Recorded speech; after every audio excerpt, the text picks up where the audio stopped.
Hola, muy buenos días y bienvenidos al proyecto de Ipilli-Patsala de español. Yo me llamo María Teresa Miramón y soy profesora visitante de la Universidad Jawaharlal Nehru en New Delhi.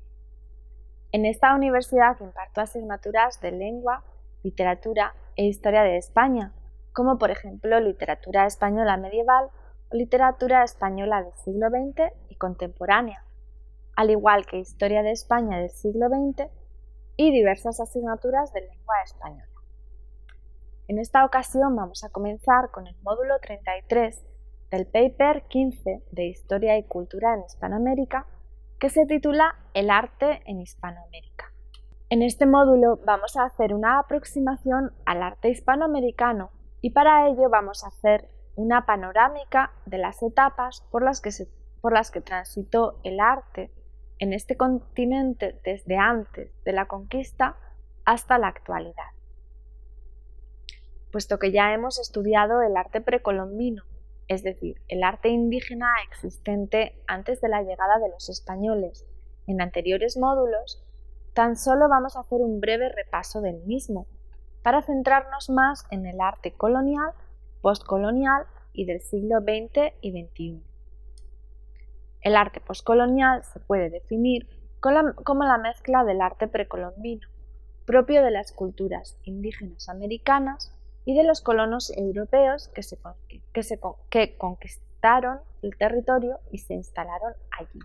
Un tipo de arte propio de esta época es el llamado arte indocristiano. En la actualidad, la identidad del arte latinoamericano se ha consolidado como un arte sincrético que bebe de las raíces prehispánicas, que siempre han estado presentes desde antes de la llegada de los españoles y que se mezclan con raíces europeas y africanas, produciendo sus propios valores estéticos y proyectando los problemas del mundo latinoamericano con una perspectiva única y propia. Vamos a pasar entonces al primer punto de nuestro módulo, en el que vamos a hablar en general del arte en Latinoamérica. México fue el primer país latinoamericano que formó su propia academia artística, con la Real Academia de San Carlos en 1785, impulsada por los artistas novohispanos que solicitaron al rey de España su creación. En 1791 se comenzaron a impartir las clases de la academia, especializada en arquitectura, pintura y escultura para todo el virreinato de la Nueva España. Los artistas novohispanos pertenecían al movimiento barroco y resaltan por la creación de formas expresivas y realistas, con gran aceptación entre la sociedad, esculturas talladas y policromadas, expresividad, contraste entre colores, etc. La arquitectura recargada y muy decorada al estilo europeo. En la actualidad, la identidad del arte latinoamericano se ha consolidado como un arte sincrético que bebe de las raíces prehispánicas que siempre han estado presentes desde antes de la llegada de los españoles y que se mezcla con raíces europeas y africanas, produciendo sus propios valores estéticos y proyectando los problemas del mundo latinoamericano con una perspectiva única y propia. Dicho esto, vamos a comenzar con el próximo apartado de nuestro módulo, que va a tratar del arte indígena o precolombino. Este arte es propio de las culturas indígenas que habitaban América antes de la llegada de los españoles. Los olmecas fueron una de estas primeras culturas. La civilización olmeca se ubicaba en la costa este de México, entre lo que hoy en día son los estados de Veracruz y Campeche, y floreció entre los años 1200 y 4000 a.C. La religión olmeca, al igual que la mayoría de religiones precolombinas, era politeísta, adoraban a muchos dioses, pero el más importante era el dios jaguar, del que los olmecas creían que descendían. Por eso, entre las numerosas piezas de arte que se han encontrado, muchas representaban a este dios. Lo que hacía característico a este tipo de arte es la boca olmeca, con las comisuras hacia abajo y el labio superior muy grueso, recordando a los del jaguar. En ocasiones también mostraban colmillos. Este peculiar estilo artístico de los olmecas se ha encontrado también lejos de las zonas donde ellos se establecían, así que se considera que este pueblo logró entablar relaciones con otros pueblos distantes. Respecto a las civilizaciones andinas, las más antiguas conocidas son la cultura chavín y la mochica, que destacan por sus construcciones arquitectónicas religiosas. Los mochicas eran excelentes trabajadores de la cerámica y de la metalurgia, y trabajaban el cobre y empleaban en él numerosas técnicas para fabricar todo tipo de herramientas y ornamentos. En la cerámica solían pintar escenas de su vida, como ancianos, hombres tomando coca, sacrificios humanos, prisioneros, etc. Sobre estas culturas y otras posteriores se acabaron asentando las civilizaciones maya y azteca en Mesoamérica y la inca en la zona andina. Los aztecas, al instalarse en la zona mesoamericana, se embebieron de todas las culturas previas que habían estado instaladas en esa zona, aunque siempre mantuvieron su espíritu propio. Donde más podemos ver este influjo de las civilizaciones anteriores es en el arte, la escultura, la cerámica, joyería, pintura, textil, etc. Donde mejor se puede ver los atributos artísticos aztecas es en la escultura. Los aztecas solían utilizar la naturaleza como inspiración, creando piezas de animales o representando objetos cotidianos, pero sus mejores obras estaban destinadas a representar a sus dioses y también a sus reyes. A veces pintaban estas esculturas y les incrustaban piedras preciosas. Eran muy buenos trabajando en las piedras preciosas y los metales nobles, como la plata y el oro. Los incas, por su parte, también perfeccionaron el arte de las civilizaciones anteriores y construyeron mejores edificios y templos, al igual que mejoraron las técnicas artesanales de la cerámica y la piedra, para esculpir bellas piezas de arte. También dominaron la metalúrgica y las técnicas textiles. Las mujeres eran las que se encargaban de tejer la lana en grandes telares. Con esto terminamos la parte de repaso del arte precolombino y vamos a comenzar con el siguiente punto del módulo, que trata sobre el arte colonial. Se puede definir como la mezcla del arte precolombino, propio de las culturas indígenas americanas, y de los colonos europeos que conquistaron el territorio y se instalaron allí. Un tipo de arte propio de esta época es el llamado arte indocristiano. Cuando los españoles llegaron a tierras americanas, uno de sus objetivos era la evangelización, junto al de enriquecerse y reclamar nuevas tierras para la corona española. Los colonos españoles no respetaron las religiones indígenas y las contemplaban con horror, condenándolas y destruyendo templos y prohibiendo sus rituales. Pero aún así, ciertas construcciones religiosas indígenas o elementos religiosos permanecieron ocultos, ya que una práctica tan arraigada era muy difícil de erradicar por completo. Y seguramente habría prácticas clandestinas sin llegar a darse una conversión total, dando como resultado un sincretismo religioso, mezcla de elementos indígenas y cristianos. Más allá, en muchas ocasiones, la simbología indígena se reflejó en las construcciones cristianas en las que más tarde participaría. El arte indocristiano es un concepto propuesto por el estudioso Constantino Reyes Valerio en el año 1978 y habla de la producción artística realizada por indígenas en el siglo XVI en Nueva España. Todas las disciplinas artísticas se vieron mejoradas gracias al trabajo de los monjes franciscanos en México en 1535, que en el Colegio de Santa Cruz de Tlatelolco pasaron a enseñar a los hijos de los nobles indígenas las siguientes disciplinas: arquitectura, albañilería, carpintería, escultura, iluminación de estampas, música, etc. Esto dará como resultado una magnífica mezcla de elementos de inspiración indígena y española. Se piensa que al no conocer los frailes españoles suficientemente la iconografía precolombina, los nativos podían utilizar elementos religiosos indígenas en decoraciones escultóricas o en la arquitectura de templos, sin que los españoles lo notaran o se dieran cuenta del significado que aquellos símbolos podían transmitir. El profesor José Moreno Villa, en 1949, llamó este tipo de arte tequitqui, que significa vasallo en náhuatl. Este nombre se aplicó a obras cristianas del siglo XVI, principalmente esculturas realizadas con técnicas indígenas, como por ejemplo pilas bautismales, portadas de templos, etc. Después pasó a ser conocido como arte indocristiano, el concepto propuesto por Constantino Reyes Valerio, ya que dichos indígenas recibían instrucción artística en el colegio y se consideraba que tenían una formación culta.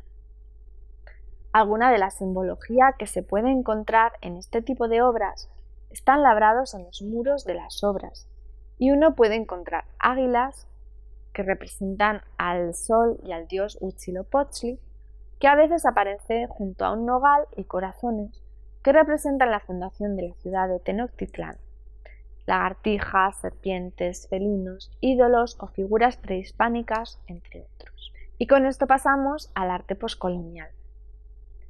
Un arte individualista destaca en este periodo, en el que la época del descubrimiento y la conquista es plasmado habitualmente en obras pictóricas, al igual que representaciones locales, sociales y políticas. Coetáneo al impresionismo, en Hispanoamérica hubo un movimiento que podría denominarse como indianismo y que tuvo mayor presencia en Lima y en México. El indianismo es el conjunto de ideas y el movimiento que se centra en la exaltación de todo lo que tiene que ver con los grupos indígenas. Este movimiento también se reflejó en la escultura, que se centra en la exaltación de los grandes héroes históricos de cada territorio recientemente formados después de las guerras de independencia. Entre los artistas más reconocidos del siglo XIX se puede mencionar a los argentinos Eduardo Sivori, Emiliano Pueyrredón, Ernesto de Cárcova, los chilenos Pedro Lira y Alfredo Valenzuela, o los mexicanos Santiago Rebull y José María Velasco, entre otros. Y con esto pasamos al punto 6 de nuestro módulo, que está titulado como el arte en el siglo XX y el XXI. El arte del siglo XX y XXI recorre diferentes movimientos artísticos que también se vivieron en Europa, como el romanticismo, realismo, naturalismo, surrealismo, expresionismo, indigenismo y muralismo. Al mismo tiempo, el arte va adquiriendo tintes más heterogéneos e individualistas conforme avanza el siglo XXI. El arte se vio muy influenciado por la política y por los movimientos sociales del momento, como se puede apreciar gracias al movimiento del muralismo, que plasma las revueltas político-sociales de la época. De este grupo podríamos mencionar a Diego Rivera, José Clemente Orozco, David Alfaro Siqueiros o Frida Kahlo, en una línea figurativa y didáctica que difunde una aseveración cultural nacionalista y unas manifestaciones políticas revolucionarias. Este movimiento artístico comenzó a principios del siglo XX, después de la Revolución Mexicana en 1910, y que fue reforzado por la Primera Guerra Mundial. Sus artistas querían hacer una crítica social, política y económica hacia las injusticias que se estaban viviendo en el país y hacían demandas que protegían los derechos de los mestizos, la clase media y baja, en contra del presidente Porfirio Díaz. En 1923 el muralismo adquirió una gran fama internacional, no solo en México, en parte gracias a los tres grandes, es decir, los artistas Diego Rivera, David Alfaro Siqueiros y José Clemente Orozco, que pintaban bajo el mecenazgo de los fondos del Departamento de Educación. A continuación vamos a hacer una breve descripción de sus vidas y su obra. Y vamos a comenzar con Diego Rivera. Diego Rivera nació en 1886 en México y estudió en la Academia de San Carlos de 1896 a 1902, hasta que la abandonó con 16 años porque, según él, la enseñanza solo estaba dirigida a reproducir fielmente los objetos. Así pues, entre 1907 y 1921 estudió pintura en Europa. En 1921 regresó a México, donde participó en el renacimiento de la pintura mural, que había sido iniciado por otros artistas y subvencionado por el gobierno. Trabajó y organizó varios murales sobre la historia y sociedad de su país en techos y paredes de edificios públicos y fue uno de los fundadores del Partido Comunista Mexicano. Su obra maestra fue La Tierra Fecunda, en 1927, para la Escuela Nacional de Agricultura de Chapingo, en la que representaba el desarrollo. Su obra maestra fue La Tierra Fecunda, de 1927, para la Escuela Nacional de Agricultura de Chapingo, en la que representaba el desarrollo biológico del hombre y la conquista de la naturaleza. Diego Rivera tuvo 4 esposas y varias aventuras extramatrimoniales, de las que tuvo al menos una hija natural, muchas de ellas con mujeres que posaban para él como modelos. Su primera mujer fue la artista rusa Angelina Belov, la segunda Guadalupe Marín, modelo de sus retratos y con quien tuvo 2 niñas. La tercera de sus esposas fue la también artista mexicana Frida Kahlo, que era 24 años más joven que él, y con la que se casó en 1929. Un año más tarde de la muerte de esta, en 1955, se casaría con Emma Hurtado, también mucho más joven que él y su amiga desde hacía 10 años. Estarían juntos hasta la muerte de Diego en 1957. A partir de 1932 se trasladó con Frida Kahlo a Estados Unidos para trabajar para el Instituto de Bellas Artes de Detroit, donde realizó diversos trabajos para centros estadounidenses y en 1935 terminó una serie de frescos para la escalera monumental del Palacio Nacional de la Ciudad de México, con una interpretación propia de la historia de México, su país. Pasamos a David Alfaro Siqueiros, que nació en 1896 en México y cursó sus estudios en la Escuela de Bellas Artes de México y en la Escuela de Santa Anita de esa ciudad. En 1914 se incorporó a la Revolución Mexicana y alcanzó el grado de coronel. Fue, como hemos dicho, uno de los 3 artistas más grandes del muralismo y residió en París, Barcelona y Estados Unidos.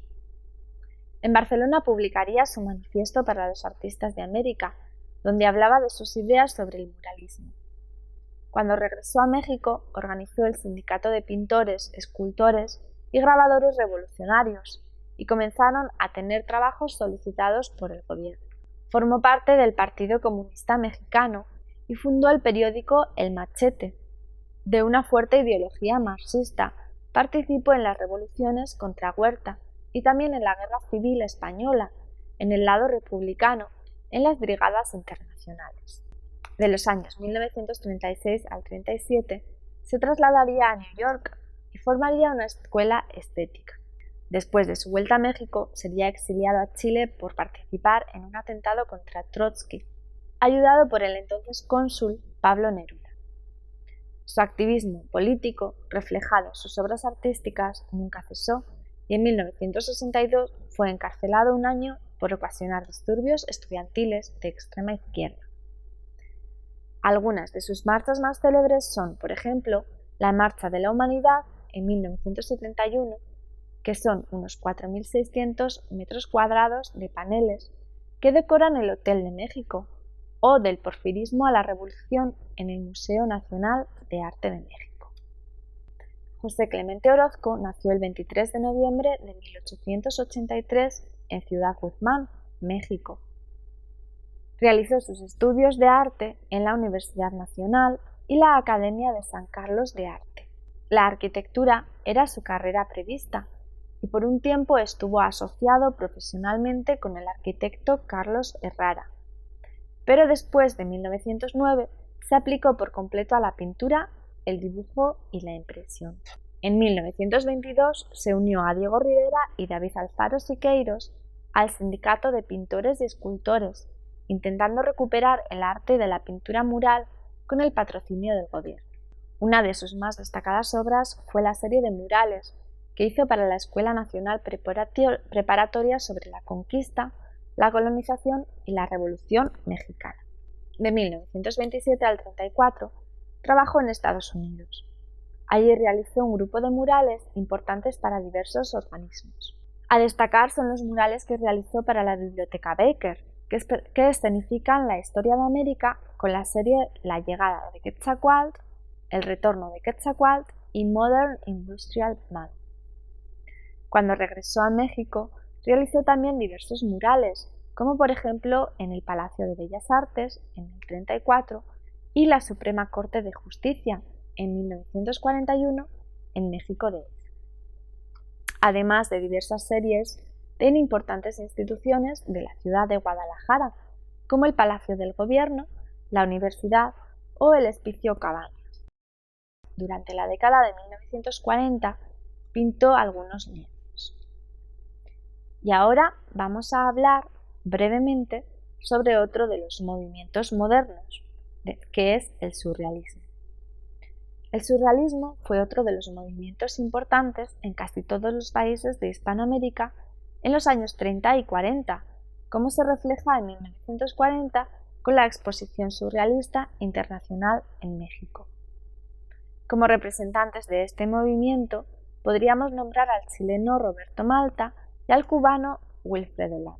En la actualidad, podríamos mencionar al colombiano Fernando Botero como artista reconocido mundialmente, gracias a sus pinturas y esculturas voluminosas, que en ocasiones representan escenas de la política y la sociedad colombiana.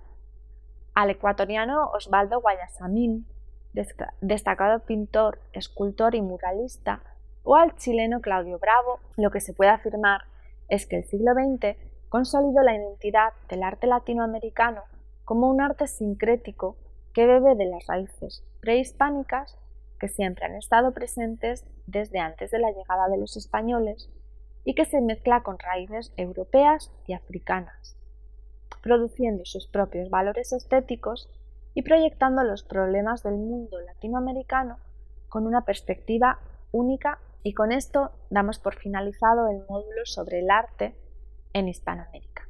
Muchas gracias por habernos escuchado.